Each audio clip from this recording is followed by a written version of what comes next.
দর্শক, আমরা প্রতিবারে নেই, এবার আমরা ডাকতলা ভ্যাকসিনের ইউটিউবে ভিডিওটা করতেছি। আমরা এখানে হাঁস রয়েছে 1000। এটা হচ্ছে শেরপুর জেলার নালিতাবাড়ি উপজেলার দেবীপুর গ্রামে।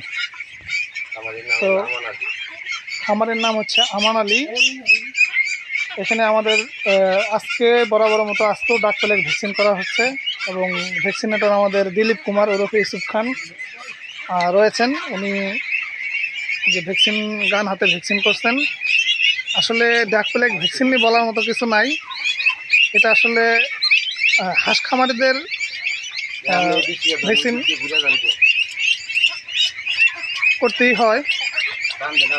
তো হাঁসের সিজন আসলে বর্তমানে সারা বছরই হাঁস লালন পালন করে। তারপরেও এখন আর কি সিজন এখন প্রায় শেষের দিকে, তবুও ভ্যাকসিনের প্রচুর চাপ। দাদা ভ্যাকসিন করতেছে। দাদা, আসলে এই ভ্যাকসিন বিষয়ে বা এই হাঁস খামারিদের উপলক্ষে উদ্দেশ্যে আপনি যদি কিছু বলেন, কিছু বলতে পারেন। আসলে আমরা নির্দিষ্ট দিনে হাঁসের 2টা রোগ, ডাক প্লেগ, কলেরা এবং ব্লাড ফ্লো করতে হয়,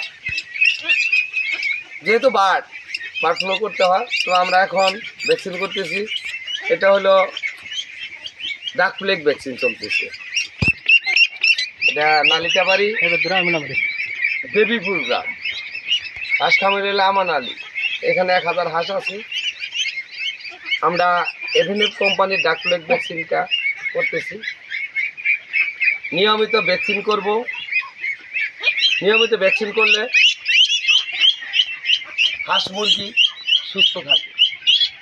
তাই নিয়মিত ভ্যাকসিন করুন। আপনার খামারের বায়োসিকিউরিটি মেনটেন করুন। আশা করি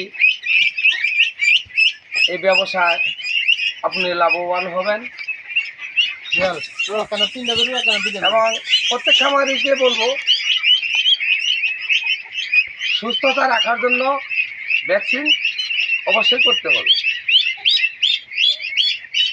প্রতিদিন নিয়মিত সুস্থ থাকতে হলে প্রতিদিন একটি করে ডিম খাইতে হবে। যদি সুস্থ থাকতে চান প্রতিদিন একটি করে হলেও ডিম খান। ধন্যবাদ সবাইকে। খামারি ভাই আমান আলী ভাই, কিছু বলেন। আপনি আসলে হাঁস কতদিন ধরে লালন পালন করছেন? 10 থেকে 15 বছর। আচ্ছা, 10 থেকে 15 বছর। আর আপনার আসলে 1000 বাচ্চা লালন পালন করার পরে আপনার আসলে কেমন লাভবান হন? 1.5 লাখ থেকে 1 লাখ থেকে লাভ। এটা কত মাসে? এটা 3 মাসে। 3 মাসে। আর যদি ডিমের জন্য উৎপাদন করেন তাহলে কেমন? ডিমের জন্য করলে ধরেন আরো বেশি হবে। বেশি না? হ্যাঁ, বেশি হবে। তা আপনি খামারি ভাইদের উদ্দেশ্যে কিছু বলেন যে আসলে আপনি কিভাবে লালন পালন করেন হাঁসটা, আসলে এই 3 মাসে কেমন পরিচর্যা করেন, কিভাবে কি করেন? পরিশ্রম করার লাগে।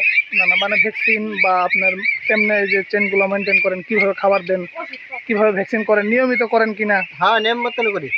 নিয়ম মতন করি, খাওয়া দাওয়া নিয়ম মতনই খাওয়াই লাগে সব কিছু। এখন খামারি ভাইদের উদ্দেশ্যে কিছু যদি বলেন, আপনার মাধ্যমে যদি তাদের কোনো উপকার হয়, এরকম কিছু বলেন যাতে আপনার কথাগুলো অন্য খামারিদের উপকারে আসে। আর কি? আচ্ছা, ঠিক আছে, ধন্যবাদ।